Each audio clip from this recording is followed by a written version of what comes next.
তো 24 নম্বর শ্লোক থেকে আলোচনা শুরু হবে। তো এখানে প্রভুপাদ যে বিষয়ের উপরে জোর দেবেন এবং বলা চলে যে আমাদের যে নৈমিষারণ্যের ঋষিদের কাছে সূত গোস্বামী যা পরিবেশন করছেন সেটি এই রূপে যে ভগবত প্রাপ্তি এবং ভগবান তিনি হচ্ছেন সবকিছুর আরাধ্য বিষয়। 24 থেকে 29 নম্বর শ্লোক, এখানে আমরা দেখব প্রভুপাদ শেষের দিকে গিয়ে মানে যখন 27, 28 এই শ্লোকগুলোকে নেওয়া হবে তখন খুব সুন্দর করে বর্ণনা করে দিয়েছেন। তো প্রথমে হচ্ছে 24-এ বলছেন হচ্ছে সত্যগুণের দ্বারা কি উপলব্ধিটা সম্ভব। তো সত্যগুণে উপলব্ধি আমরা কি করব, তার মুখ্য উদ্দেশ্য কি? এই জড় বন্ধন থেকে মুক্তি। আর এই জড় বন্ধন থেকে মুক্ত হওয়ার জন্য কি যোগ্যতার প্রয়োজন, কি করতে হবে, সেই বিষয়টা হচ্ছে 25 নম্বর শ্লোক আলোচনা করবে। এবং যারা এই জড়বন্ধন থেকে মুক্ত হতে ঐকান্তিক ভাবে আগ্রহী তাদের কি কি করণীয় 26, 27 নম্বর শ্লোক আলোচনা করবে। এবার এই যে বিষয়গুলি আলোচনা হলো তার মধ্যে সমস্ত কিছুতে একমাত্র ভগবানই উদ্দেশ্য। এই জ্ঞান, যজ্ঞ, তপস্যা ইত্যাদি যা কিছু থাক সমস্ত কিছু ভগবান এবং ভগবানের সেবার জন্য। 28 নম্বর শ্লোক আমাদের তার শিক্ষণীয় দেবে। এবং ভগবানের সন্তুষ্টি আমাদের একমাত্র করণীয়, সেটি 29 নম্বর শ্লোকে সূত গোস্বামী বলবেন। 30 থেকে 34 যদি আমরা আলোচনা করার সুযোগ পাই, 30 থেকে 33 নম্বর শ্লোক আমাদের উত্তর দেবে 4 নম্বর প্রশ্ন, যেটি করা হয়েছিল প্রথম অধ্যায়ের প্রথম বলা চলে প্রথম চ্যাপ্টার, ফার্স্ট চ্যাপ্টার, প্রথম স্কন্ধ প্রথম অধ্যায়ের 17 নম্বর শ্লোকে।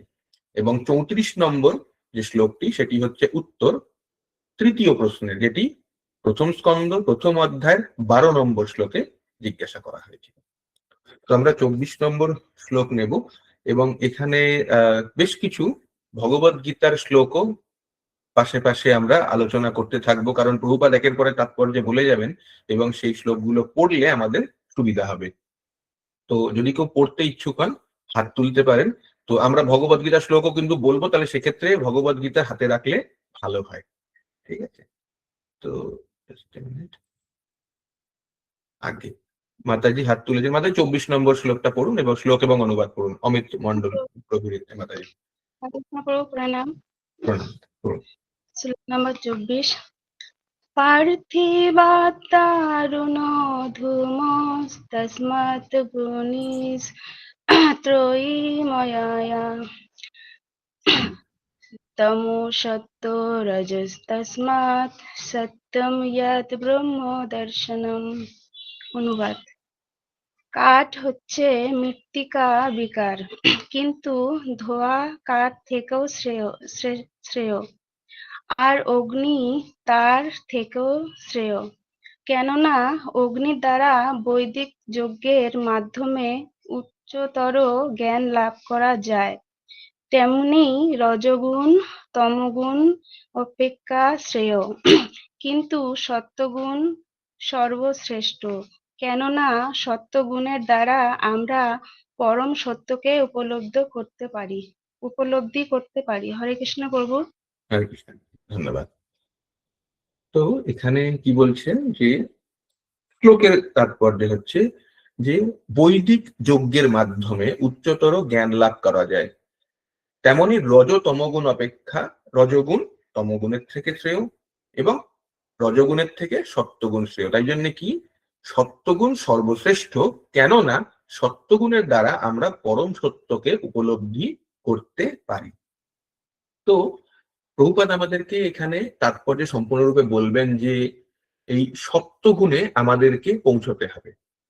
এই সত্যগুণে আমরা যখন পৌঁছানোর চেষ্টা করব, হতে পারে যে আমরা মহান পতিত জীব, এই মায়ার প্রভাবে থেকে বহু বহু বহু লক্ষ জন্ম, বহু বহু লক্ষ এই জনির মধ্যে ঘুরে ঘুরে আজকে এখানে পতিত অবস্থায় রয়েছি। তো আমরা কি করে ভাবতে পারি নিজেদেরকে যে আমরা রজগুণে থাকবো? হয়তো বা তমগুণ বা তার থেকেও নিকৃষ্ট, কিন্তু কি সদ্গুরুর চরণাশ্রয় করলে, সদ্গুরুর বাণী অধ্যয়ন করলে এবং তার সেবা সম্পাদন যদি আমরা করতে পারি, তাহলে যে কেউ যে অবস্থাতে থাকুক সেখান থেকে সে সপ্তগুণে উন্নীত হতে পারে। প্রভুপাদ এই জন্য বলছেন, দেখুন, ভগবানের প্রেমময়ী সেবার দ্বারা জীব জড় জগতের বন্ধন থেকে মুক্ত হতে পারে। দেখবেন আমরা যখন এই ইসকনে বা আমাদের গৌড়ীয় বৈষ্ণব সমাজে যখন আসি, তখন প্রত্যেকেই প্রভুরা যারা আছেন মন্দিরে হোক বা বাইরে যতজন সাধনায় যুক্ত রয়েছে, প্রত্যেকে আমাদেরকে একটাই উপদেশ দেন, ভগবানের সেবা করুন, ভগবানের সেবা করুন। যে কোনো রকম ভাবে তারা আমাদেরকে চেষ্টা করেন নিযুক্ত করতে, হয়তো মন্দিরের কোনো কার্যে হোক বা কোনো জায়গায় প্রচার কার্যে হোক বা কোনো জায়গায় বুক ডিস্ট্রিবিউশনের করতে হোক, কোনো কিছুতে ভগবানের সেবা করতে। প্রভুপাদ এখানে কি বলছেন? ভগবানের প্রেমময়ী সেবার দ্বারা জীব জড়জগতের বন্ধন থেকে মুক্ত হতে পারে। এখন আরো বিস্তারিতভাবে বোঝানো হচ্ছে, ভগবত ভক্ত অনুশীলন করার যোগ্যতা অর্জন করার জন্য প্রথমে সপ্তগুণে উন্নীত হতে হবে। কিন্তু উন্নতির পথে যদি কোনো বাধা আসে, তবে কেউ সদ্গুরুর সুদক্ষ পরিচালনায় এমনকি তমগুণের স্তর থেকে সপ্তগুণে উন্নীত হতে পারে। তো শ্রীমৎ ভগবদ গীতায় কোন জায়গায় এরকম শ্লোকের কথা কিছু মনে আছে? চতুর্থ অধ্যায়ের 34 নম্বর শ্লোক। কেউ পড়তে ইচ্ছুক? চতুর্দশ অধ্যায়ের 34 নম্বর, 4.34 পড়বেন কেউ? আছে কাছে ভগবদ গীতা রাখা আছে? না হলে আমি বলে দেবো। কত নম্বর শ্লোক বলেন প্রভু? হরে কৃষ্ণ। 4th চ্যাপ্টার 34, চতুর্থ অধ্যায়ের 34 নম্বর শ্লোক, ভগবদ গীতা। চতুর অধ্যায় না? হ্যাঁ 4 নম্বর অধ্যায় 34 নম্বর শ্লোক। হ্যাঁ, পড়ুন। ঠিক আছে প্রভু, একটু বের করছি, আমি বের করে পড়তেছি। হ্যাঁ, হাতে কাছে রাখুন, ফটাফট বেরোবে। প্রভু আমি পড়তেছি প্রভু।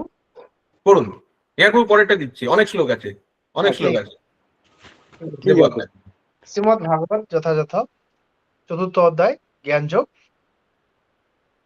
শ্লোক নম্বর 34।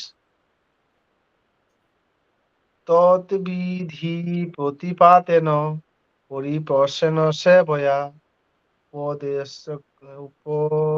উপদেক্ষন্তি তে জ্ঞান জ্ঞানিনস্তদর্শিন। এটা হচ্ছে তদ্বিদ্ধি প্রণিপাতেন পরিপ্রশ্নেন সেবয়া উপদেক্ষ্যন্তি তে জ্ঞানং জ্ঞানিনস্তত্ত্বদর্শিনা। অনুবাদ পড়ুন। অনুবাদ: সদ্গুরুর শরণাগত হয়ে তত্ত্ব জ্ঞান লাভ করার চেষ্টা করো, বিনস্মৃতিতে প্রশ্ন জিজ্ঞাসা করো এবং অকৃত্রিম সেবার দ্বারা তাকে সন্তুষ্ট করো। তাহলে সেই তত্ত্বদৃষ্টা পুরুষ তোমাকে জ্ঞান প্রদান করবে। হরে কৃষ্ণ হরে কৃষ্ণ। একদম। তাহলে শ্রীমদ্ ভগবদ গীতা আমরা চর্চা করে এসেছি। তাহলে কি হলো? তদ্বিদ্ধি প্রণিপাতেন। কিরম ভাবে? তদ্বিদ্ধি মানে সেই জ্ঞান, যে জ্ঞান, তৎ মানে হচ্ছে সেই জ্ঞান যেটা গুরু দেবেন। Try to understand. বৃদ্ধি, বৃদ্ধি মানে হচ্ছে কোনো কিছুকে বোঝা। সেই জ্ঞানকে বোঝার জন্য কি করতে হবে? প্রণিপাতেন মানে আমাদের স্পিরিচুয়াল মাস্টার বা গুরুকে অনুরোধ করতে হবে, অ্যাপ্রোচ করতে হবে। কিরকম? প্রণিপাত, সমস্ত করজোড়ে দণ্ডবত হয়ে, পরিপ্রশ্নে না, প্রশ্নের দ্বারা। কিরকম? এটাকে বলা হয় থাকে, প্রভুপাদ লিখতেন সাবমিসিভ এনকোয়ারি। তার মানে হচ্ছে এরকম প্রশ্ন নয় যেটা তির্যক বাণের মতো, না, শরণাগতি হয়ে সেই প্রশ্নের দ্বারা তার বিষয়বস্তু যা তিনি বলছেন সেটিকে বুঝতে হবে। কিরম ভাবে বুঝবেন? সেবায়া, তার সেবার দ্বারা সেটিকে উপলব্ধি করতে হবে। উপদেক্ষান্তি, উপদেক্ষান্তি হচ্ছেন তিনি যিনি দীক্ষা দিয়েছেন। তে জ্ঞানম, তাহলে এই যে দীক্ষা মানে বিশেষ প্রকারের যে জ্ঞান আমাদেরকে গুরু দেওয়ার চেষ্টা করছেন, সেটি আমরা নিতে পারবো। জ্ঞানী না তত্ত্বদর্শিনা, তাহলে তার দ্বারা কি হবে? সেলফ রিয়েলাইজড, মানে জ্ঞানী না, যিনি সেলফ রিয়েলাইজড ট্রুথ, সেটি আমরা জানতে পারবো। তাহলে এটা আমাদের কি উপায়? একমাত্র গুরুর চরণাশ্রয় করে সেবার দ্বারা সেই তার দ্বারা প্রদত্ত জ্ঞানকে উপলব্ধি করা, এটি হচ্ছে বিষয়। প্রভুপাদ ঠিক এই জিনিসটাকে এখানে বলে যাচ্ছেন। তো এটাকে বুঝতে গিয়ে আমরা ছোট্ট একটা গল্পের আশ্রয় নিতে পারি। বিষয়টা হচ্ছে গুরুর শিক্ষা। তো একবার একজন অত্যন্ত জ্ঞানী এবং তত্ত্বদ্রষ্টা গুরু ছিলেন, যার শিষ্য, সেও তাকে গভীর শ্রদ্ধা করত এবং সে যথেষ্ট জ্ঞানী ছিল। তো একদিন তার শিক্ষার মর্ম বুঝতে গিয়ে শিষ্য গুরুদেবকে প্রশ্ন করলেন, গুরু মহারাজ, আমরা কি করে জানতে পারি যে কোনটি কৃষ্ণকে সবচেয়ে বেশি খুশি করবে? কঠিন প্রশ্ন। গুরু বললেন, তোমাকে কিছু নির্দেশ দেব, তুমি সেটি হুবহু পালন করতে পারবে? বললো হ্যাঁ, কারণ শিষ্য যথেষ্ট শিক্ষিত এবং সে জ্ঞানী ছিল, গুরু যা বলবেন তাই করতে হবে। গুরু আদেশ দিলেন যে তুমি একটি শ্মশান ঘাটে যাও এবং কোন একটা মৃতদেহকে চয়ন করো, সেই মৃতদেহকে খুব কটু কথা বলে উত্তক্ত করার চেষ্টা করো। শিষ্য গুরু যা বলেছেন তাই শুনবো, চলে গেলেন শ্মশান ঘাটে। একটু অবাক হলেন যে এরকম ধরনের মানে কেন আদেশ দিলেন, ঠিক আছে, কিন্তু তবু গুরু আদেশ পালন করলেন। তিনি গেলেন শ্মশান ঘাটে এবং দাহ করার জন্য প্রস্তুত বেশ কয়েকটি মৃতদেহ দেখতে পেলেন। দেখতে পেয়ে তাদেরকে অত্যন্ত কদর্য ভাষায় বিরক্ত করতে শুরু করলেন, খুব কঠোর কথা বললেন এবং শেষে বললেন, তোমার জীবন নষ্ট করেছো, তুমি কখনো কৃষ্ণকে স্মরণ করনি, হরির স্মরণ করনি, ঠিক আছে, তার প্রশংসা করে একটা দিনও অতিবাহিত করনি, এরম করে যেরকম হয়, ঠিক আছে, মানে একেবারে গালাগাল তো করতে পারছে না, তো এরম করে বলে অনেক বিরক্ত করার চেষ্টা করলো। তো সম্পূর্ণ ব্যর্থ, এগুলোতে কিছুই হলো না। তো মৃতদেহের প্রতিক্রিয়াতে কিছুই পেলেন না। তো ফিরে এলেন। যখন ফিরে এলেন, গুরু বললেন, কি হলো, মৃতদেহরা কি বললো? প্রশ্ন শুনে শিষ্য একটু অবাক হলেন, কিন্তু হয়ে বললেন, গুরু মহারাজ, এই লোকেরা তো মৃত, তারা তো কোনো কিছুরই উত্তর দিতে পারলো না। গুরু সম্মতি জানিয়ে মাথা নাড়লেন এবং তারপর বললেন, ঠিক আছে, তুমি আরেকটা কাজ করো, আবার শ্মশানে ফিরে যাও, গিয়ে ওই মৃতদেহগুলোকে প্রশংসা করে এসো। শিষ্য আবার অবাক হলেন, তবু গেলেন। গিয়ে এবার ওই মৃতদেহগুলোকে অত্যন্ত প্রশংসা করলেন যে তোমরা এই করেছো, তোমরা এত কিছু করেছো, জীবনে এত কিছু লাভ করেছো, এরকম সংসার প্রতিপত্তি বানিয়েছো বলে খুব করে সুন্দর করে প্রশংসা করে গেলেন। ফিরে আসলেন আবার। গুরুদেব জিজ্ঞেস করলেন, কি হলো, এবার মৃতদেহরা কি বললো? শিষ্য বললেন, তারা তো মৃতদেহ, তারা এবারেও কিছু উত্তর দিল না।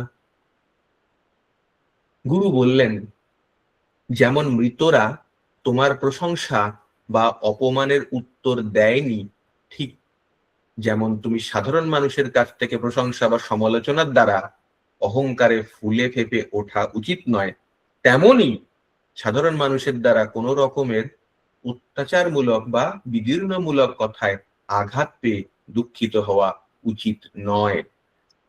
তুমি সুখে এবং দুঃখে উভয় ক্ষেত্রে সন্তুষ্ট থাকবে এবং সর্বদা কৃষ্ণের সেবার জন্য সেই লক্ষ্যে নিজেকে সমর্পিত রাখবে। যদি এটা করতে পারো, কৃষ্ণ তাতে সব থেকে বেশি খুশি হবে। তো এটি হচ্ছে গুরুর শিক্ষা, এরকম ধরনের হয়। আমরা অনেক সময় অনেক কিছু জিনিসকে বুঝতে পারি না, কিন্তু সেই বোঝার মানে এই নয় যে গুরু যা বলছেন সেটাকে আমরা অনুধাবন করব না, এটি আমাদের প্রকৃত শিক্ষা দেবে। চৈতন্য চরিতামৃত মধ্যলীলা 20 নম্বর অধ্যায়ের 120 নম্বর শ্লোক সনাতন গোস্বামী শিক্ষা দিচ্ছেন মহাপ্রভু। বললেন, সাধু শাস্ত্র কৃপায় যদি কৃষ্ণ উন্মুখ হয়, সেই জীব নিস্তরে মায়া তাহারে ছাড়য়।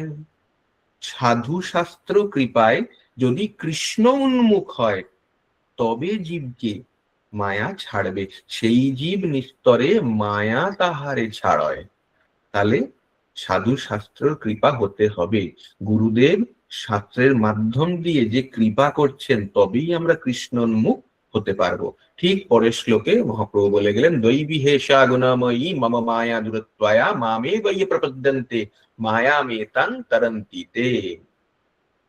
তো প্রভুপাদ এখানে ঠিক ওই বিষয়টিকে নিয়ে আলোচনা করার জন্য গুরু এবং শিষ্য এই বিষয়টিকে জোর দিয়েছেন এবং পরিষ্কার প্রভুপাদ বলছেন, দেখুন, সদ্গুরু হচ্ছেন তিনি যিনি তার শিষ্যকে জীবনের যে কোনো স্তর থেকে, তা সে তমই হোক বা রজই হোক সত্যই হোক, সুদক্ষভাবে পারমার্থিক পথে পরিচালিত করতে পারেন। কারণ আমাদের কি, আমরা না নানান রকমের ভুলের মধ্যে দিয়ে যেতে যেতে যেতে যেতে কি অবস্থা হয়েছে, গুরু বা তার বাণী সমস্ত কিছুকেও তাকেও আমরা সংশয়ের মধ্যে নিয়ে এসে ফেলি। কিন্তু গুরুই আমাদেরকে একমাত্র সেই স্তরে উন্নীত করতে পারেন। প্রভুপাদ আর কি বলছেন, বলছেন যদি কেউ মনে করে পরমেশ্বর ভগবানের যে কোনো রূপের পূজা করলে তার ফল হবে, তাহলে সে ভুল করবে। এই বিষয় নিয়ে এবারে প্রভুপাদ আস্তে আস্তে করে এগোচ্ছেন পরবর্তী শ্লোকের দিকে। বিষ্ণু তত্ত্ব ছাড়া অন্য কোনো রূপেরই জড়া প্রকৃতির গুণের প্রভাবে প্রকাশিত, এবং তাই জড়া প্রকৃতিজাত রূপগুলি মানুষকে সত্যগুণের স্তরে উন্নীত করতে সাহায্য করতে পারে না। তাহলে সত্যগুণে উন্নীত কে করবে? যিনি নিজে সত্যগুণে অধিষ্ঠিত অথবা সত্যগুণের অধিষ্ঠানকারী বিষ্ণু তত্ত্বের যোগ্য প্রচারক। যে নিজে সত্যগুণে নেই সে করতে পারবে না। সেই জন্যে ভগবানের যে অংশ যারা, মানে এরপরে প্রভুপাদ বলবেন যে ভগবানের কোনগুলি নিজস্ব অংশ, কোনগুলো জড়জাগতিক অংশ, তারা কিরম ভাবে কাজ করে, সেগুলো সমস্ত কিছু বলে যাবেন। তো এই হিসেবে যারা ভগবানের সত্য অংশ, যারা সত্য গুণ সম্পন্ন, তারাই একমাত্র আমাদের সত্যগুণ অধিষ্ঠিত করতে পারে। তো সেই জন্য বলছেন যে মানুষকে সত্যগুণের স্তরে উন্নত করতে সাহায্য করতে পারেন, কিন্তু জড়া প্রকৃতিজাত রূপগুলো সেটি করতে পারবে না। তো আমরা এর পরের শ্লোকগুলোকে দেখি, আরো স্পষ্ট করে প্রভুপাদ তাৎপর্যের মধ্যে বলবেন। শ্লোক নম্বর 25, কেউ পড়তে ইচ্ছুক? প্রভু এই শ্লোকটা 25 নম্বর আগে। হ্যাঁ প্রভু পড়বো। পড়ুন পড়ুন মাতাজি। ঠিক আছে প্রভু, প্রণাম প্রভু। শ্লোক নাম্বার 25। ভেজিরে মুনয়া অথ অগ্রে ভগবস্তাম অধক্ষজম সত্যম বিশুদ্ধম শ্রীমায়া কল্পস্তেজ্য অনু ইহা। অনুবাদ: পূর্বে সমস্ত মহর্ষিরা পরমেশ্বর ভগবানের সেবা করেছিলেন, কেননা তিনি জড়া প্রকৃতির 3টি গুণের অতীত। তারা জড়জগতের বন্ধন থেকে মুক্ত হয়ে আত্যন্তিক মঙ্গল সাধনের জন্য তার আরাধনা করেছিলেন। যারা সেই সমস্ত মহাত্মাদের পদাঙ্ক অনুসরণ করেন, তারাও এই জড়জগতের বন্ধন থেকে মুক্ত হওয়ার যোগ্যতা অর্জন করেন। হরে কৃষ্ণ প্রভু। হরে কৃষ্ণ। শ্রেয়শ্রী মাতাজি, আপনি পরের শ্লোকটা পড়বেন। পরের শ্লোকটা আমরা আলোচনা করবো, তখন আপনি পড়বেন। ঠিক আছে, হাত তোলা থাক, কোনো অসুবিধা নেই, দেখতে সুবিধা হবে। ধন্যবাদ। তো শ্লোক 25-এ বলছেন যে, কি বলছেন, এই জড় বাসনার থেকে মুক্ত হব যে তার যোগ্যতাটা কি? যোগ্যতা হচ্ছে আমাদের পূর্বতন যারা মহাত্মা রয়েছে তাদের পদাঙ্ককে অনুসরণ করতে হবে। প্রভুপাদ কি বলছেন, ধর্ম আচরণের চরম উদ্দেশ্য হচ্ছে জড়জগতের বন্ধন থেকে মুক্ত হয়ে চিন্ময় জগতে প্রবেশ করা। শ্রী মাতাজি আপনার সাউন্ডটা মিউট করে দিন। ঠিক আছে। তো আমাদের উদ্দেশ্যটা হচ্ছে জড় জগতের এই যে অবস্থান, এটার থেকে মুক্ত হতে হবে। কেন হতে হবে? কি প্রয়োজন আমাদের হওয়ার? সবাই তো ভালো আছি, সুখে আছি, সবাই তো সুখ খুঁজছি, কিন্তু প্রকৃত সুখ যেটা, তাকে আমরা উপলব্ধি করতে অক্ষম। এই যে উপলব্ধি করতে অক্ষম, এটাও বুঝতে পারছি না। কিন্তু এটাও বুঝতে পারছি না। যেদিনকে আমরা এটির উপলব্ধি করতে পারবো সেদিনকে সমস্ত কিছু ছেড়ে দেবো। আমাদের কাছে সব থেকে দুর্মূল্য বস্তু কি? কি জিনিস সব থেকে দুর্মূল্য বস্তু? কারো সেটা নিয়ে কোনো ধারণা আছে? ভগবানে হবে প্রভু, ভগবানের সেবা। খুব দুর্মূল্য, যেটা মানে আপনি আম্বানির সমস্ত পয়সা দিলেও কিনতে পারবেন না আর। কৃপা কৃপা কৃষ্ণের কৃপা, কৃষ্ণ প্রাপ্তি। ও সব হয়ে যাবে। ও সময়, কৃষ্ণ প্রেম। সময়। ও আচ্ছা, হ্যাঁ হ্যাঁ, অবশ্যই তা তো দেখুন, আছে। খেয়াল করে দেখুন, আমরা কি ওই সময়টুকুকে, আজকে কথার কথা এখন 52 বাজে, আমি চাই 50 ফেরত নিয়ে আসতে, 1 মিনিট কোনো ফেরত আনতে সময়ই পারবো? হবে না প্রভু সেটা, না।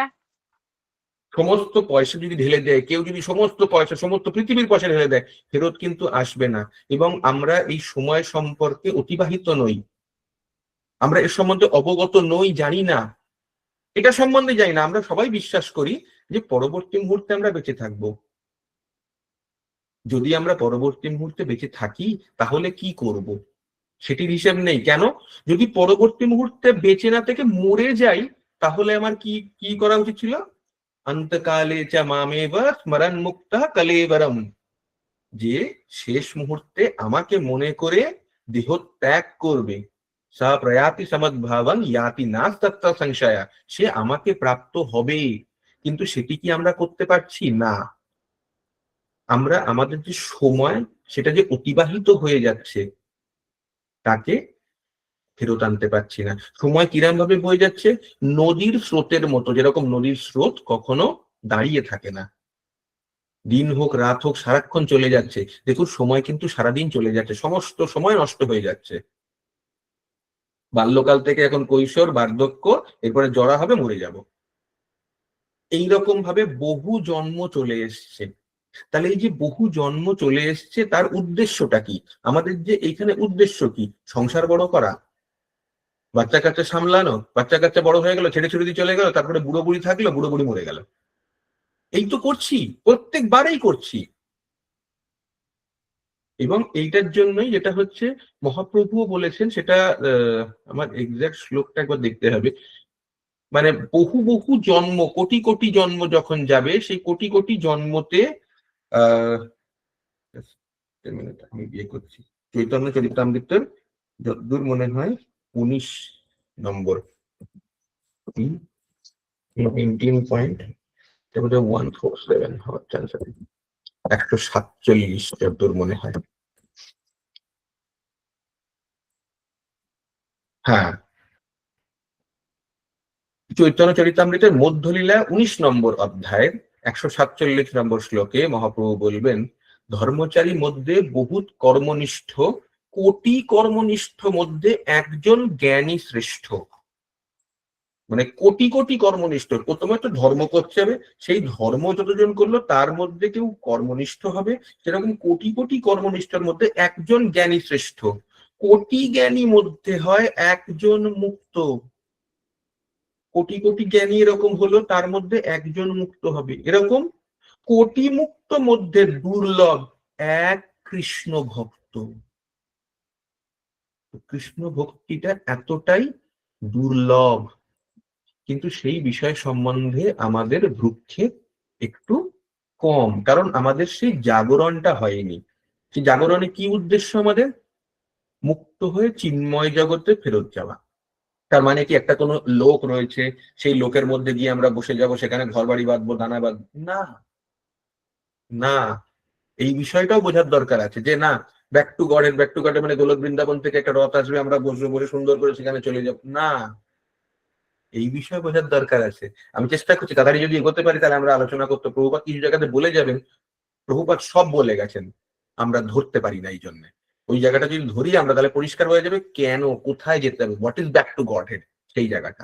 এই যে চিন্ময় জগতে ফেরত যাব, সেটা কি, কোন জায়গা বলছেন? যেখানে পরমেশ্বর ভগবান পরম পুরুষ রূপে বিরাজ করছেন, পরম পুরুষ রূপে বিরাজ করছেন। তার মানে আজকে যদি এইখানে আমাদের হৃদয়ে পরিষ্কার হয়ে যে কালিমা মুছে গিয়ে যদি এইখানে ভগবান বিরাজ করেন তাহলে এটি কি চিন্ময় জগতের অংশ নয়? ভেবে দেখুন। এটার জন্যই বলা হচ্ছে আমরা যখন শিক্ষাষ্টকম পড়ি তখন আমরা এর জন্যই বারবার প্রার্থনা করি। ওই কিঙ্করতনুজ পরিষ্কার বলা হচ্ছে ভগবানের আমরা দাস। পতিতাম মা বিষমে ভবাম বুধৌ চিতায়া পতু তব ধূলিপদ সাদৃশ্য, আমাকে তোমার পদরেণুতে ধুলোর মতো বলে গ্রহণ করো। কি বলছেন? চিন্ময় জগৎ যেখানে পরমেশ্বর ভগবান পরম পুরুষ রূপে বিরাজ করছেন সেখানে মুক্ত জীবন লাভ করা যায়। মুক্ত জীবন মানে কি? আমাদের যেটা সম্পর্ক সেটিকে যোগ সাজস করা ভগবানের সাথে। বাকি এই যত সম্পর্ক আছে সমস্ত সম্পর্ক টেম্পোরারি, আজ আছে কাল নেই, কিন্তু ভগবানের সাথে যে নিত্য সম্পর্ক সেটা আমাদেরকে সংযোগ স্থাপন। তাই কি বলছেন? ধর্ম, যে ধর্ম আমরা করি, যে কোনো ধর্ম করি, তার অনুশাসন কি হচ্ছে? পরমেশ্বর ভগবানের দেওয়া আইন এবং মহাজন বা ভগবানের অনুমোদিত প্রতিনিধি ছাড়া আর কেউ ধর্মের যথার্থ উদ্দেশ্য সম্বন্ধে অবগত নন। এখানে প্রভুপাদ জন্য বলছেন 12 জন মহাজন রয়েছে। তো এই 12 জন মহাজন কারা? এই বিষয়ে জানতে গেলে আমাদের যেতে হবে শ্রীমদ্ ভাগবতম ষষ্ঠ স্কন্ধ, ষষ্ঠ স্কন্ধ, যেখানে যমদূতেরা নিতে এসেছিল অজামিলকে, তাকে নিয়ে যাবে এবারে, কিন্তু নিতে দেওয়া হয়নি। কেন? বিষ্ণুদূতেরা এসে গিয়েছিলেন। তো বিষ্ণুদূতেরা এসে গিয়েছিলেন বলে যমদূতেরা খুব রাগারাগি করে ফেরত গেছে যমরাজের কাছে। এরকম একজন পাপীকে নিতে দিল না, তারা এরকম চলে এলো চতুর্ভুজ এলা, এরকম এত সুন্দর দেখতে, তো আপনি আমাদেরকে পাঠিয়েছিলেন, আপনি এবারে করুন, কি যেন বলে, সমাধান করুন। যমরাজ ওই সমাধান করতে গিয়ে এই 12 জনের নাম নিচ্ছেন। কি নিচ্ছেন? স্বয়ম্ভূর নারদা শম্ভু কুমারা কপিলা মনুহ প্রহ্লাদ জনক ভীষ্ম বলির বৈশিকের ব্যায়াম। কে? লর্ড ব্রহ্মা। ব্রহ্মা হলো নারদ মুনি, শিব, চতুষ্কুমার, কপিল মুনি, লর্ড কপিলা কে? সন অফ দেবহূতি, দেবহূতির পুত্র। স্বয়ম্ভু মনু, প্রহ্লাদ মহারাজ, জনক মহারাজ, ভীষ্ম পিতামহ, বলি মহারাজ, সুখদেব গোস্বামী, এবং সব শেষে যমরাজ বলছেন আমি। এবার কি বলছেন? পরিষ্কার ওখানে বলছেন know the real religious principal, মানে সত্য বা প্রকৃত ধার্মিক গুড়ো কথা, সেটা আমরা জানি। এটাকে পরিষ্কার বলা হচ্ছে বিজয়ী মা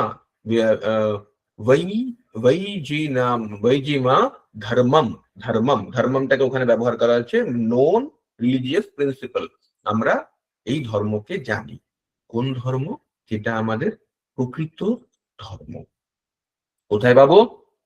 শ্রীমদ্ ভগবদ গীতা 9 নম্বর অধ্যায়ের 2 নম্বর শ্লোক, রাজবিদ্যা রাজগুজ্জম পবিত্রমিদমুত্তমম প্রবক্ষ্যাবগম ধর্মং সুসুখম কর্তুমব্যয়ম। তো এই রাজবিদ্যা রাজগুজ্জ কেন? এটা জানা যায় না, কনফিডেন্সিয়াল নলেজ, খুব গূঢ় নলেজ।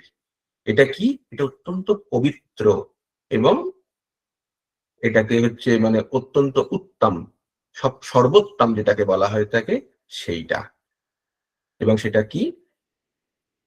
মানে ব্যাক টু গড হেড, যেটা যেন প্রভুপাদ বলেছেন রিয়েলাইজেশন অফ কৃষ্ণ, মানে ভগবানের ভগবত্তা সম্বন্ধে উপলব্ধি করা, বা আমাদের যে বলা চলে সম্পর্ক পুনঃস্থাপিত করা। পরিষ্কার কথা। তাহলে এই মহাজনরা এই কথা বলছেন, প্রভুপাদ ঠিক এই জন্য বলছেন এই 12 জন মহাজন রয়েছেন যারা ধর্মতত্ত্ব সম্বন্ধে যথাযথভাবে অবগত, তারা সকলেই ভক্তি ভরে ভগবানের সেবা করেন। যে সমস্ত মানুষ মঙ্গল সাধনের অভিলাষী তারা এই মহাজনদের পদাঙ্ক অনুসরণ করে পরম মঙ্গল লাভ করতে পারেন। তো আমাদের মূল বিষয় কি হচ্ছে, যা করব ভগবানের জন্য করব, যে ধর্ম অবলম্বন করব ভগবানের জন্য করব। এইভাবে ধীরে ধীরে ধীরে ধীরে নিজেদেরকে বলা চলে ফেরত নিয়ে যাওয়া। ঠিক আছে, এবার ফেরত কেন নিতে হবে, প্রয়োজনটা কি আমাদের ফেরত নেওয়ার? আমরা তো সব ভালোই আছি। আমাদের একটা ছোট সমস্যা আছে। সমস্যাটা কিরকম আমি একটুখানি আলোচনা করার চেষ্টা করছি, আবার একটুখানি গল্প কিছু আছে বলার চেষ্টা করি। এটি হচ্ছে যে আমাদের সব ঠিক আছে, কিন্তু আমাদের মধ্যে একটা সংশয় বিষয় আছে, মন। এই মন আমাদের বড্ড বিরক্ত করে বেড়ায়। কিরম করে করে? এক গ্রামে একজন পুরোহিত ছিল, খুব অলস, অত্যন্ত অলস পুরোহিত, দরিদ্র, যা পায় ভিক্ষা অন্ন জুটিয়ে তাইতেই খেয়ে পড়ে বেড়ায়। কিন্তু সে ভিখিরি হলেও তার মধ্যে ধনী হওয়ার শখ খুব। স্বাভাবিক, ধনী হতে হবে, আমার এই থাকবে ওই থাকবে, এরকম একটা ব্যাপার হয়েছে। তো এরম করে একদিন সকালে ভিক্ষা করার জন্য একটি গৃহস্থের বাড়িতে গেল। তো গৃহস্থ মাতা অনেক ভালো ছিলেন, তিনি কি করলেন, যে ভিক্ষার পাত্র নিয়েছিল সে ভিক্ষার পাত্র ভরে তাকে নিজের গাভীর দুগ্ধ ঢেলে দিলেন। ভিখারি খুব খুশি, পাত্র তিনি বাড়ি ফিরে এলো, অনেকটা বড় পাত্র ছিল, অনেকটা দুধ পেয়েছে। তো ফুটলো, ফুটিয়ে কিছুটা দুধ নিজে খেলো, আর কিছুটা ওই পাত্রের মধ্যে রেখে দিল। আর দেখলো একটু দই পেয়েছিল আগের দিন, ওই দইটাকে একটুখানি দুধের মধ্যে মাখিয়ে রেখে দিল। এবার অনেকক্ষণ পরে পেটে একটু দুধ পড়েছে, একটু ঘুম লাগালো। ঘুমিয়ে পড়ার সাথে সাথে তিনি এই দইয়ের পাত্র থেকে কি কি হবে মনের মধ্যে সেই চিন্তা চলতে শুরু করলো। দুধ থেকে দই হবে, কারণ দই মিশিয়েছে মানে দই হয়ে যাবে। এবারে ঘুমের মধ্যে দিবা স্বপ্ন দেখা শুরু করলো। কি স্বপ্ন দেখলো? চিন্তা চলেছে, সকাল নাগাদ দুধের পাত্রটা একদম স্থির হয়ে যাবে এবং সম্পূর্ণ দইয়ে রূপান্তরিত হবে। আমি ওই দইটাকে নেব, নিয়ে মন্থন করব, করে সেই দই থেকে মাখন তুলব। সেই মাখনটাকে আমি একটু জ্বালাবো, জ্বালিয়ে নিয়ে ঘি তৈরি করব। এই ঘিটাকে আমি বাজারে নিয়ে যাব, নিয়ে গিয়ে ঘি বিক্রি করব। ঘি বিক্রি করব, কিছু টাকা পাবো। সেই টাকা দিয়ে আমি একটা মুরগি কিনবো। মুরগি কিছুদিন বাড়িতে পালবো, মুরগি অনেকগুলো ডিম পাড়বে, ডিম থেকে আবার বাচ্চা বেরোবে, তারা আরো বড় বড় মুরগি হবে। এবার এই এতগুলো মুরগি শত শত ডিম পাড়বে, তাহলে এরম করতে করতে এই ডিমগুলো ফাটবে, পেটে বড় হয়ে আবার মুরগি হবে, হতে হতে হতে হতে আমার একটা মুরগির খামার তৈরি হয়ে যাবে। এবার এই মুরগির খামার আমি বিক্রি করব। অনেকগুলো মুরগি হয়ে গেল, মুরগি বিক্রি করলাম। মুরগি বিক্রি করে কিছু গরু কিনবো। এবার এই গরু কিনে দুধ দুইব, গরু যখন দুধ দুইব গরুর বাছুর হবে, এই করে করে বাছুর থেকে আবার গরু, গরু গরু করে অনেক গরু হবে, এবং এই অনেক গরু থেকে অনেক দুধ পাবো। শহরের সমস্ত মানুষ আমার থেকে দুধ কিনবে, আমি খুব ধনী হব, এবং এই গরু তার দুধ, দই, ঘি এইসব সমস্ত কিছু বিক্রি করে আমি প্রচুর স্বর্ণ মুদ্রা জোগাড় করব। এই স্বর্ণ মুদ্রা একসময় এরকম হবে যে রাজা আমার কাছ থেকে এসে স্বর্ণ মুদ্রা দিয়ে দেবে। রাজা স্বর্ণ মুদ্রা নিয়ে যাচ্ছে, যখন এরকম অবস্থা হয়ে যাবে, আমি একটি সম্ভ্রান্ত ধনী পরিবারের মেয়েকে খুব সুন্দরী দেখে বিবাহ করব। সুন্দরী বিবাহ হয়েছে, বিবাহ হলে পুত্র কন্যা হবে। যে পুত্রটি হবে, পুত্রটি খুব দুষ্টু হবে। ঠিক আছে, এবার দুষ্টু পুত্র নানান রকমের দুষ্টুমি করবে, করতে করতে আমি তাকে কি করব, ছোট্ট একটু ছড়ি নিয়ে তাকে আঘাত করার চেষ্টা করব, খেলা করে বেড়াবো। তো এই করতে করতে ঘুমের মধ্যে পাশে একটি ছড়ি ছিল, সেই ছড়িটিকে ধরেছে, ধরে এবার পুত্রকে মারতে যাবে, সেই করতে গিয়ে দুধের পাত্রে মারলো বান। তো সমস্ত দুধ আর দই সব গেল। ঠিক আছে, তো এই হচ্ছে আমাদের দিবা স্বপ্ন, যা দইয়ের পাত্র থেকে রাজা থেকে আরম্ভ করে সব দিকে চলে যায়। আমাদের মন এই রকম। মন এত চঞ্চল, আমাদের কোথা থেকে কোন জায়গায় নিয়ে যাবে কোথাও স্থির করতে পারবো না। এত যে গ্রহ, সেখানে পৌঁছতে গেলে নাসা থেকে আরম্ভ করে ইসরো কত কিছু করছে, আমাদের মনের এক বিন্দু সময় লাগে না, সেখান থেকে যেখানে নিয়ে চলে যায়। খেয়াল করুন, যারা এখন কীর্তন মেলায় ছিলেন শিলিগুড়িতে, আপনার মন চাইলে এখনই ফেরত নিয়ে চলে যাবে কীর্তন মেলা সেই দিনে। আপনি হয়তো ইউটিউব ঘেটে সময় লাগবে আপনার মনে করতে, কিন্তু আপনার মনের এক বিন্দু সময় লাগবে না সেখানে নিয়ে চলে যেতে। এই মন আমাদের এই জন্ম চক্রের মধ্যে কাটানোর জন্য দায়ী। আমরা এইবারে যে জন্মগ্রহণ করেছি, সেটা করেছি মনের কথা শোনার জন্য নয়, মনকে কথা শোনানোর জন্য। এটা যদি আমরা করতে পারি, তাহলে আমাদের সমস্ত কিছু সমাধান হবে। দেখবেন এটা দুর্দৈবম, ভগবান বলছেন, এটা ভগবানের বলা শব্দ, দুর্দৈবম। একে বশের মধ্যে আনা এবং করা অবাস্তব। ঠিক আছে, তার জন্য আমাদের কি করতে হবে? গুরু সেবা করতে হবে, এবং কি হচ্ছে, মহাজন যা যা করে গেছে সেটার পদাঙ্ক অনুসরণ করতে হবে। এটা হচ্ছে বুদ্ধিমত্তা। এই বুদ্ধিমত্তা নিয়ে যদি আমরা এগোই, তাহলে এগোতে পারবো। অনেক কিছু আসবে, অনেক সমস্যা আসবে, প্রত্যেকের আসে, কেউ বলতে পারবে না যে নেই। আমিও ব্যাধিগ্রস্ত, সবাই ব্যাধিগ্রস্ত আমরা। তাহলে সেগুলোকে কি করে আমরা অতিক্রম করব? প্রশ্ন আসে আমাদের যে এরকম তো আসছে, আমার তো হচ্ছে না, ওর তো হয়ে যাচ্ছে, এরকম মনে হয়। প্রথম কথা, এই যে মনে হয় সেটাই প্রথম ভুল। আমি কোনো হরে জায়গায় কৃষ্ণ নেই প্রভু। যেখানে, আগে মাতাজি কিছু বলছেন? হ্যাঁ বলছি প্রভু, যে লাস্টের টুকটা তো বুঝলাম না, যে মনটাকে কিভাবে কন্ট্রোল করা হ্যাঁ, যাবে, ওটাই এই বলছি, টুকুটা আরেকটু।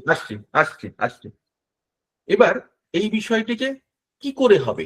আমাদের এই যে মনের একটা সংশয় যে আমার হলো, তার হলো না, বা তার হলো না, আমার হয়ে গেছে, আমরা এটাই ভাবি, এই দুরকমই ভাবি, হয় আমার হয়ে গেছে বা আমার হয়নি।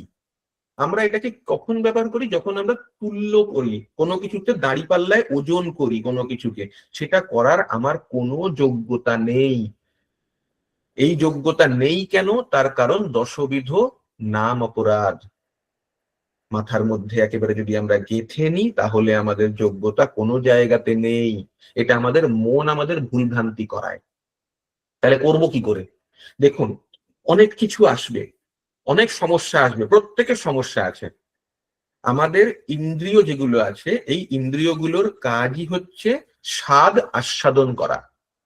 ভক্তিবিনোদ ঠাকুর পরিষ্কার বলে যাচ্ছেন, যখন এই স্বাদ আস্বাদন বন্ধ হয়ে যাবে, তখন আমরা মৃত হয়ে যাব, সেদিনকে এই শরীরের আর প্রয়োজন থাকবে না। এই স্বাদ আস্বাদিত হতে থাকবে, কিন্তু এই স্বাদের যা কিছু হবে সমস্ত কিছু কৃষ্ণে সমর্পিত। কৃষ্ণে সমর্পিত কি করে করব? প্রথম কথা, মহাপ্রভুর শিক্ষা অষ্টকম সম্পূর্ণ যা বলে গেছেন। কিরাম করে হবে? যদি পুরোটাও না করতে পারেন, 3, 2, 1 এটুকুকে করুন। প্রথমে 3 নম্বর শ্লোক, তারপরে 2 নম্বর শ্লোক, তারপরে 1 নম্বর শ্লোক। এই 3টে করলেই 7 আর 8 হয়ে যাবে, কিন্তু সেটাকে আনতে হবে। তৃণাদপি সুনিচেন তরোরপি সহিষ্ণুনা আমানিনা মানদেন কীর্তনীয় সদা হরি। আমরা কি সদা হরি কীর্তন করি? করি না। কোন রকমে ওই 16টা মালা একটুকুনি এদিক ওদিক করে কাটিয়ে নিলাম, হয়ে গেল না। হরে কৃষ্ণ মানে হচ্ছে কৃষ্ণের শক্তি, যিনি রাধারানী বা শক্তি সুলভ, যা তাকে আহ্বান করছি, কৃষ্ণকে আমরা আহ্বান করছি। কেন করছি? এই হরে কৃষ্ণ মহামন্ত্রই আমাদেরকে চেতো দর্পণা মার্জনম করাবে, এটা ছাড়া আর কোনো উপায় নেই। মহাপ্রভু পরিষ্কার চৈতন্য চরিতামৃতের মধ্য লীলায় 6 নম্বর অধ্যায়ের 242, হ্যাঁ 242 নম্বর শ্লোকে বলে যাবেন, হরের নাম হরের নামৈব কেবলম কলর নস্তি কলৌ নস্তি গতিরন্যথা। 3 বার বলেছেন, একবার বলেননি, 3বার বলেছেন, শুধুমাত্র হরিনাম, আর কোনো কিছুর উপায় নেই। তাহলে আমরা যদি অন্য যে কোনো রকম ভাবে চেষ্টা করি না, মনকে বসে নিয়ে আসবো, আজকে আমি একদম সাধু হয়ে যাব, আমি আর কোনো কিছু করব না, আমার চোখ বন্ধ করে নেবো, হবে না, হবে না। এত জন্মের মানে দূষিত মালপত্র বেরিয়ে যেতে পারবে না, ওটার ক্ষমতা আমাদের হাতে নেই। তার থেকে এইটা যদি আমরা সমর্পণ করে দিই ভগবানের কাছে, গুরুর কাছে, কিসের দ্বারা? হরি নামের দ্বারা। মহাপ্রভু বলছেন তো, হরিনাম করতে বলছেন, মহাপ্রভু করতে বলছেন। সেটুকু যদি আমরা করি তাহলেই হবে, তাহলেই হবে। কিন্তু সেটাকে ভালো করে করতে হবে, ষোলমালাটাকে ভালো করে আমাদের নিয়ে আসতে হবে। হবে না ষোলমালা ভালো, হবে না। তাই জন্য কি, জয় শ্রীকৃষ্ণ চৈতন্য প্রভু নিত্যানন্দ শ্রী অদ্বৈত গদাধর শ্রীবাসাদি গৌর ভক্তবৃন্দ। কেন আমার 16 মালা ভালো করে হচ্ছে না, আমার একটা মালা ভালো করে করতে পারলাম না, এই পঞ্চতত্ত্ব আমায় ক্ষমা করো বলে হরে কৃষ্ণ কৃষ্ণ কৃষ্ণ হরে হরে, হরে রাম রাম রাম হরে হরে, এটা আমাদেরকে বারবার করে যেতে হবে। যখনই সমস্যা হবে, সমস্যা আসবে, সমস্যা যাবে, কিচ্ছু করার নেই, কিন্তু সেটাকে আমাদের মহামন্ত্রের দ্বারা শুদ্ধাচারণ করে দিতে হবে।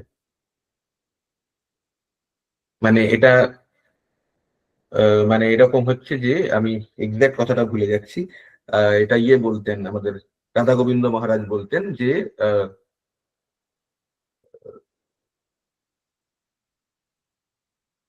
মানে এটা এরকম ছিল, মানেটা যে আমাদের যে সমস্যা, সেই সমস্যাটা খুব কঠিন। মানে আমাদের ছিল হচ্ছে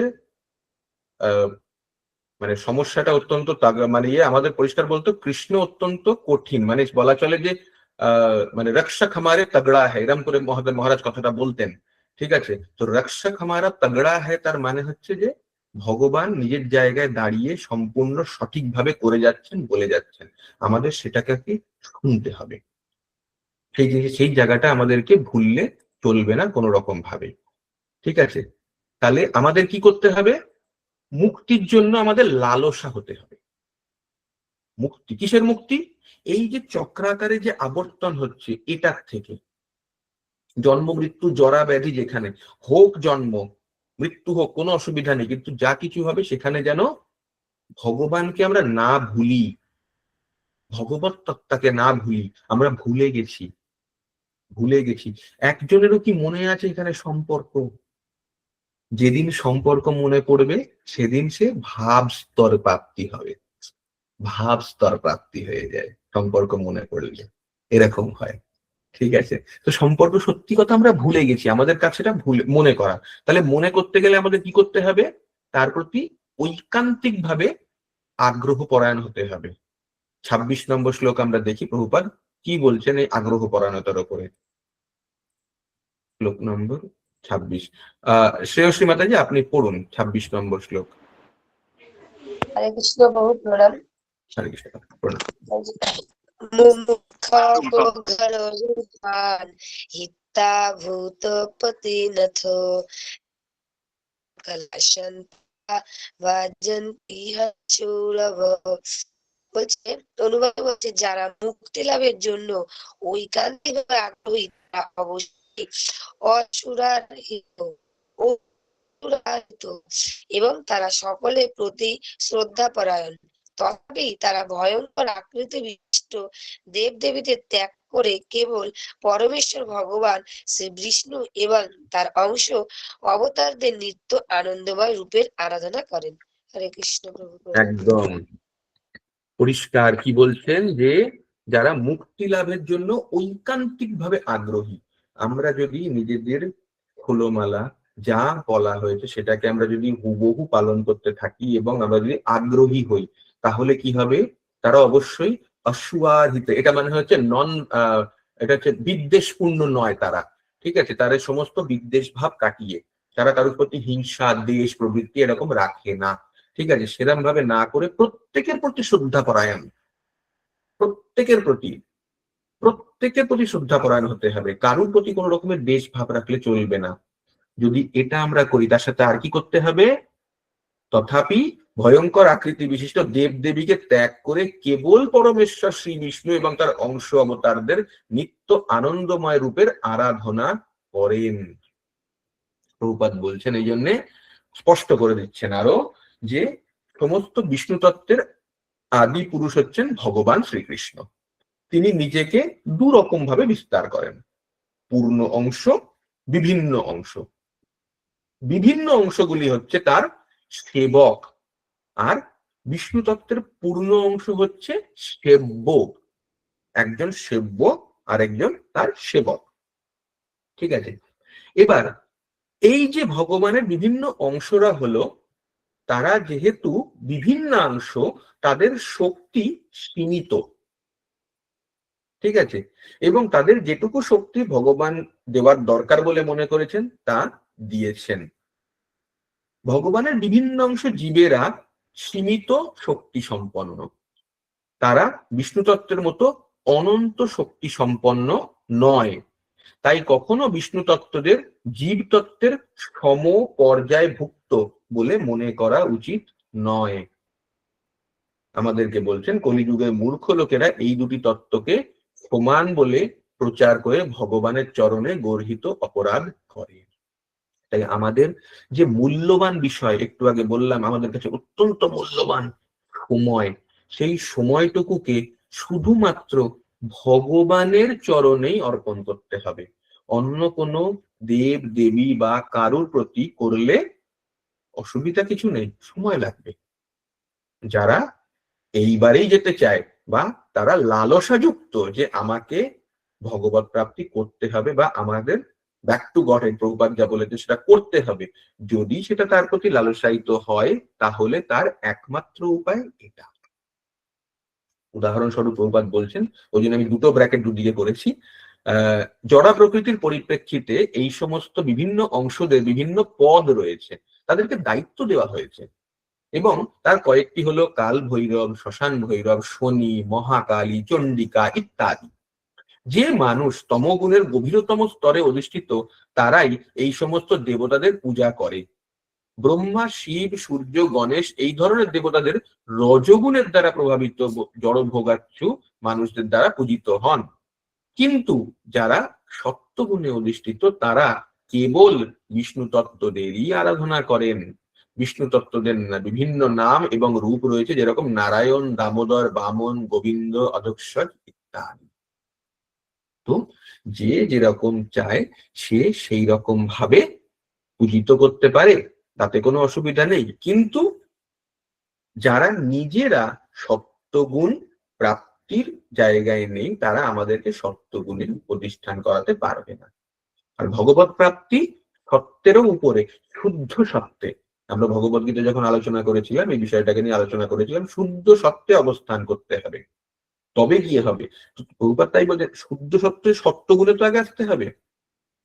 কি বলছেন প্রভুপাদ এখানে? সত্যগুণে অধিষ্ঠিত উন্নত মনোভাবাপন্ন ব্রাহ্মণেরা কখনো অন্যের পূজা পদ্ধতির প্রতি অসন্তোষ প্রকাশ করেন না, তারা বিভিন্ন দেবতাদের প্রতি শ্রদ্ধা পরায়ণ। ওই জন্য শ্রদ্ধা সবাইকে করতে হবে। শ্রদ্ধা কখন অশ্রদ্ধা কাউকে করার কোনো প্রয়োজন নেই, বা কখনো ঘৃণ্য কোনো কিছু হওয়ার দরকার নেই, কাউকে বিদ্বেষ করার কোনো প্রয়োজন নেই। শ্রদ্ধা সবার প্রতি, কিন্তু যখনই সমর্পণ বা কোনো কিছু হবে, পূজা আদি কোনো কিছু হবে, সেগুলো সবই ভগবান শ্রীকৃষ্ণের প্রতি। এরপরে আরো অনেক কিছু প্রভুপাদ বলে গেছেন। ঠিক আছে, তার সাথে আরেকটা বলছেন যে এই জগতের সমস্ত জীবের মতো স্বর্গের দেবতাদেরও প্রলয়ের সময় বিনাশ প্রাপ্ত হয়। আব্রহ্ম ভুবনাল্লোকা পুনরাবর্তিন অর্জুন। ভগবান পরিষ্কার বলে গেছেন এই সমস্ত কিছু যাই আছে সবকিছু পুনরাবর্তন হচ্ছে। তারা নিজেরাই মুক্তি লাভ করতে পারেন না, সুতরাং তারা তাদের ভক্তদের কিভাবে মুক্তি দেবেন? যুক্তিপূর্ণ প্রশ্ন। দেবতাদের তাদের ভক্তের সাময়িক কিছু সুযোগ সুবিধা দিতে পারেন। কি রকম সুযোগ সুবিধা? জড় বস্তু কেন্দ্রিক। তোমরা যদি জড় বস্তু কেন্দ্রিক কেউ চাই তাহলে তারা দেবদেবীদের পূজা করতে পারি, কিন্তু যদি আমরা ব্যাক টু গড হেড বা ভগবানের সেবায় যেতে চাই তাহলে এই দিক আমাদের বাদ দিতে হবে। ওই জন্য মহাপ্রভুর চৈতন্য চরিতামৃতে ওই শ্লোকগুলোকে উদ্ধৃত করলাম যে কোটি কোটি জ্ঞানীদের মধ্যে মুক্ত হয়, সেই কোটি কোটি মুক্তদের মধ্যে কেউ একজন ভগবত ভক্ত।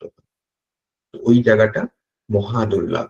বহুনাং জন্ম নামান্তে জ্ঞানবান মাং প্রপদ্যতে বাসুদেব সর্বমিতি স মহাত্মা সুদুর্লভ। এই জন্য সুদুর্লভ। তো আর কি উপায় আছে আমাদের?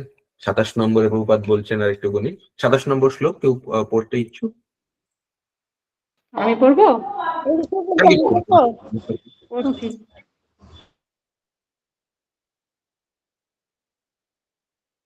হরে কৃষ্ণ প্রভু, প্রণাম। পড়ছি প্রভু। আগে আগে আগে পড়ুন পড়ুন। আচ্ছা রিয়া প্রভু পরেরটা দিচ্ছি আপনাকে, আমি দেখছি আরেকটা হয়ে যাবে, নিয়ে নেবো আমি। রজতম প্রকৃতি, এটা তো? হ্যাঁ হ্যাঁ হ্যাঁ। রজতম প্রকৃতয় সমশীলা ভজন্তি বৌ পিতৃভূত প্রজেশাদীন শ্রী ঐশ্বর্য প্রজেশ প্রজেশ প্রজেপসব। অনুবাদ: যারা রজ ও তমগুণের অধীন তারা পিতৃপুরুষ, ভূত ও প্রজাপতিদের পূজা করে, কেননা তারা স্ত্রী, ঐশ্বর্য, শক্তি এবং সন্তান সন্ততি আদি জড় বিষয় ভোগের বাসনার দ্বারা প্রভাবিত। হরে কৃষ্ণ। হরে কৃষ্ণ। তো এটাতে কি হচ্ছে, শ্রীমদ্ ভগবদ গীতা কারোর যদি থাকে তাহলে পড়তে পারেন। এই জায়গাটা প্রভুপাদ উল্লেখ করে দিয়েছেন 7 নম্বর অধ্যায়ের 20, 21, 22, 23। এখানে ভগবান পুরো বলে যাচ্ছেন দেবদেবীদের পূজা কে করে, এবং ভগবান বলে যাবেন যে আমি তাদেরকে সেই ক্ষমতা দিই যাতে তারা সেই দেবদেবীদের পুজো করে সন্তুষ্ট থাকতে পারে। ঠিক আছে, মানে ভগবানই সেই ক্ষমতা প্রদান করছেন যে তারা যে বাসনায় উন্মত্ত সেটাই যেন তাদের হয়। তথাস্তু বলে প্রত্যেককে ভগবান সেই সুখের আশায় দিয়ে দিচ্ছেন। কেন? এটা যখন আমরা আরো দেখব এই বিষয়টা সম্পর্কে 31-32 নম্বর শ্লোকে মানে পরমাত্মা রূপে প্রকাশ হয় 32 নম্বরে, এবং 33 নম্বরে কেন হচ্ছে ভগবান সেটাকে আরো বর্ণনা করে যাবেন। আর কি বলছেন প্রভুপাদ? প্রভুপাদ বলছেন এই ধরনের দেবদেবীর পূজা কেবল অল্প বুদ্ধি সম্পন্ন মানুষদের জন্য নির্দিষ্ট হয়েছে। তো অল্প বুদ্ধি সম্পন্ন কেন বললেন? কারোর কোনো ভগবদ গীতার শ্লোক মনে পড়ছে? বুদ্ধি যোগম তম, মনে পড়ছে শ্লোকটা? আমার এক্স্যাক্টলি মনে নেই। মনে নাই প্রভু, মনে পড়ে নাই।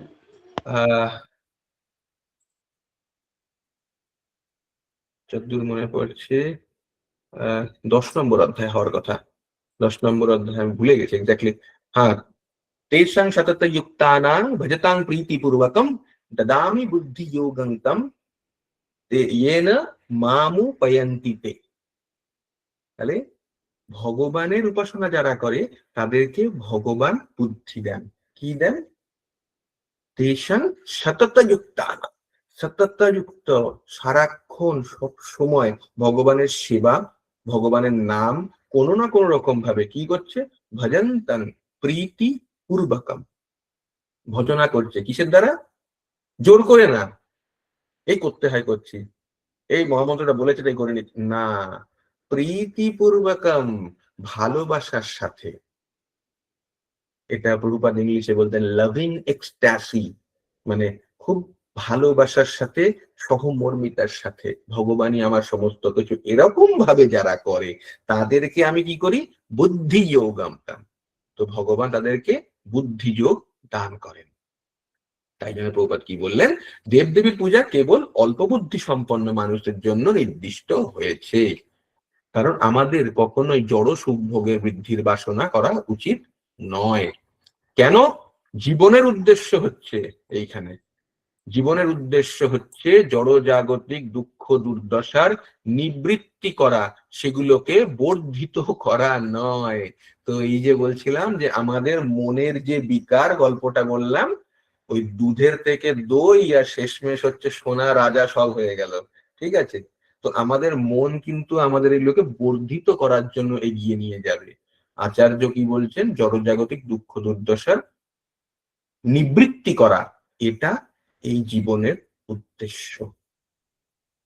তো এই যে জীবন আমরা পেয়েছি, লক্ষ লক্ষ লক্ষ লক্ষ জনি পেরোনোর পরে এই সুদুর্লভ মানব জীবন যেটা পেয়েছি, কোনটা পেয়েছি? সেই সুদুর্লভ মানব জীবনের মধ্যে আমরা একটা সুযোগ পেয়েছি যে আমাদেরকে গুরু কৃষ্ণ প্রসাদে পায় ভক্তি লতা বীজ। বীজ পাইনি, কিন্তু গুরু কৃষ্ণের দ্বারা আশীর্বাদ প্রাপ্ত তো হতে পেরেছি। সেটুকু তো পেয়েছি। গুরু তো মানে বলা চলে ব্রডকাস্টিং, মানে সর্বতোভাবে সকলের জন্য আশীর্বাদ জ্ঞাপন করছেন যে তোমরা এসো, তোমরা কৃষ্ণ ভাবনাকে গ্রহণ করো। এরকম ভাবে গুরুর আশীর্বাদ পেয়েছি, এটিও পাবো না বা পেলেও বুঝতে পারবো না। ঠিক যেমন এখন কৃষ্ণের সাথে সম্পর্ক আমরা বুঝতে পারছি না, ঠিক সেরকমই একটা সময় এরকম আসবে যে গুরু আছে, সবই আছে, কিন্তু আমি বুঝতে পারছি না যে গুরু আমার উপরে কৃপা করছেন। এটি বুঝতে পেরেছি, ফলে এই জীবনটাকে নষ্ট করা উচিত নয়। তাহলে আমাদের কি কর্তব্য? ওই জন্য পরের লাইনটা আমি দাগ দিয়ে রেখেছি এইখানটাতে। মানুষের কর্তব্য হচ্ছে নিষ্ঠা ভরে কর্ম করে সেই কর্মের ফল পরমেশ্বর ভগবানকে নিবেদন করা, এবং সেটি জীবনের একমাত্র উদ্দেশ্য হওয়া উচিত। তো এটার জন্য কিরকম ভাবে কর্মফল উদ্দেশ্য করব আমরা? চৈতন্য চরিতামৃত আমি নেওয়ার চেষ্টা করছি। চৈতন্য চরিতামৃতের মধ্যলীলায় ওই যেটা যেটা আমি একটু আগে বললাম, কেন এটা হচ্ছে চৈতন্য চরিতামৃতের মধ্যলীলায় রূপ গোস্বামী যে শিক্ষাটা, সেটাতে কি বললেন? আমরাই কোটি কোটি কর্মনিষ্ঠ, ধর্ম তার মানে কর্মনিষ্ঠ, কর্মনিষ্ঠর মধ্যে জ্ঞানী, জ্ঞানীর মধ্যে মুক্ত, মুক্তর মধ্যে দুর্লভ একজন কৃষ্ণ ভক্ত। আমরা কিন্তু প্রকৃতপক্ষে সেটা বুঝতে পারি না, কিন্তু এই দুর্লভতা কিন্তু ভগবান আমাদেরকে দিয়েছেন বলে আজকে আমরা কিন্তু এই জায়গাটা উপলব্ধি করছি। এবং আজকে কিছু হোক না হোক আমরা একে অপরের সাথে ভগবানের কথা, হরি কথা আলোচনা করার বা একে অপরকে সাহায্য করার চেষ্টা করছি। এটা ছেড়ে দিলে চলবে না। তার জন্য প্রভুপাদ আরো উদাহরণ দিয়েছেন যে আমাদের কেন করা উচিত নয় এরকম, যে শুধুমাত্র ভগবান আর কেউ নয়, শুধুমাত্র ভগবান আর কেউ নয়। শ্রীকৃষ্ণ যখন ব্রজধামে তার লীলাবিলাস করেছিলেন, তখন তিনি ইন্দ্রের পূজা বন্ধ করে দেন এবং ব্রজবাসীদের উপদেশ দেন যে তারা যেন ভগবানের প্রতি শ্রদ্ধাযুক্ত হয়ে তাদের বৃত্তি অনুসারে তাদের সেবা করেন। তো ভগবান পর্যন্ত এই উদ্দেশ্য করার জন্য বলেছেন। তাহলে আমাদের কি হওয়া উচিত? সমস্ত কিছু ভগবানই সার। নিহার প্রভু 28-29 নম্বর খুব সুন্দর শ্লোক, পড়ুন। খুব সুন্দর শ্লোক দুটো পড়ুন। পূর্ব শ্লোক। বাসুদেব পরা বেদা, বাসুদেব পরা মুখ, বাসুদেবায় পরা যুগ, বাসুদেবায় পরা ক্রিয়া। অনুবাদ পড়ো প্রভু। দুটোই একসাথে 28-29। আচ্ছা আচ্ছা, দুটাই পড়েছে প্রভু। হ্যাঁ, তার বাসুদেব পরা জ্ঞান, বাসুদেবায় পর তপঃ, বাসুদেবায় পর ধর্ম, বাসুদেবায় পর গতিহ। অনুবাদ প্রভু। হ্যাঁ হ্যাঁ, পড়ুন। আচ্ছা আচ্ছা আচ্ছা, অনুবাদ। বৈদিক শাস্ত্রে জ্ঞানের পরম উদ্দেশ্য হচ্ছেন পরমেশ্বরের ভগবান শ্রীকৃষ্ণ। যজ্ঞ সম্প্রদায়নের উদ্দেশ্য হচ্ছে ভগবানের প্রীতি বিধান, এবং যুগের উদ্দেশ্য হচ্ছে তাকে জানা। সমস্ত সকাম কর্মের চরম ফল তিনি দান করেন। পরম জ্ঞান এবং সমস্ত তপস্যার উদ্দেশ্য হচ্ছেন তাকে জানা এবং তা প্রতি প্রেমময়ী সেবায় যুক্ত হওয়া হচ্ছেন ধর্মের উদ্দেশ্য। তিনি হচ্ছেন জীবনের পরম উদ্দেশ্য। হরে কৃষ্ণ প্রভু, প্রণাম। খুব সুন্দর শ্লোক। এটাকে আমরা আজকে পুরোটা নেব না, তার কারণ এর তাৎপর্য অনেকটা বড়। প্রভুপাদ খুব সুন্দর লিখেছেন, আমরা এটাকে পরবর্তী সময় আলোচনা করব। ঠিক আছে, শ্লোকটি এতটাই সুন্দর। বাসুদেব পরা বেদা, বাসুদেব পরা মাথা, বাসুদেব পরা যোগা, বাসুদেব পরা ক্রিয়া, বাসুদেব পরং জ্ঞানং, বাসুদেব পরং তপঃ, বাসুদেব পরো ধর্ম, বাসুদেব পরাগতি। সমস্ত কিছু যা আছে তার সব কিছু শুধু এবং শুধুমাত্র ভগবান। ভগবান ছাড়া আর কোনো কিছুই নয় এবং ভগবান ছাড়া আর কোনো কিছুই আমাদের উদ্দেশ্য নয়। কিরকম? আবার এক জায়গায় ঘুরে যেতে হয়, ঠিক আছে? এটা হচ্ছে আপনারা কিছুটা নিশ্চয়ই জানেন, মুকুন্দমালা স্তোত্রম কিঙ্কুলশেখরা। জয়তু জয়তু দেবা দেবকী নন্দনং, জয়তু জয়তু কৃষ্ণ বৃষ্ণিবংশ প্রদীপ, জয়তু জয়তু মেঘ শ্যামলা কোমলঙ্গ, জয়তু জয়তু পৃথ্বী ভারনাশ মুকুন্দ। অপূর্ব। এটা হচ্ছে ভগবানের গাথা বা ভগবানের গীত। ভগবানকে প্রশংসিত করা এবং ভগবানের বিষয়ে আলোচনা করা, এটাই আমাদের উদ্দেশ্য এবং এটাই আমাদের বিহিত বিধান। এবং সেই হিসেবে আমাদের সমস্ত কিছু যা আছে, আমাদের জ্ঞান, যজ্ঞ, দান, তপস্যা, সবকিছু ভগবানকে অর্পণ করতে হবে। এর বিষয়ে কেন আলোচনা করব না, কারণ একের পর এক আছে, মানে এরপরে ভগবত গীতা এবং চৈতন্য চরিতামৃত একের পর এক জায়গা এখানে প্রভুপাদ বলে যাচ্ছেন। আমরা পরের দিন এটাকে নেব, এটাতে একটু সময় লাগবে, কারণ ভগবানের বিষয়ে যত সুন্দর করে আলোচিত হয় ততই সেটা শুনতে শ্রুতি মধুর বলে মনে হয়। তো আমরা এটা পরের দিন সম্পূর্ণ শ্লোকটাকে আলোচনা করব এবং চেষ্টা করব যে বাকি আমাদের প্রশ্ন 4 নম্বরের উত্তর এবং প্রশ্ন নম্বর 3-এর উত্তর সেটাকে সম্পূর্ণরূপে সম্পাদন করা। ঠিক আছে, আজকে আমরা এখানে সমাপ্ত করছি। জয় শ্রীমদ্ ভাগবতম কি জয়, জয় শ্রীল প্রভুপাদ জয়, নিতাই গৌর জয় হরি হরি। হরি হরি বল। হরি হরি বল, হরি বল। হরি বল।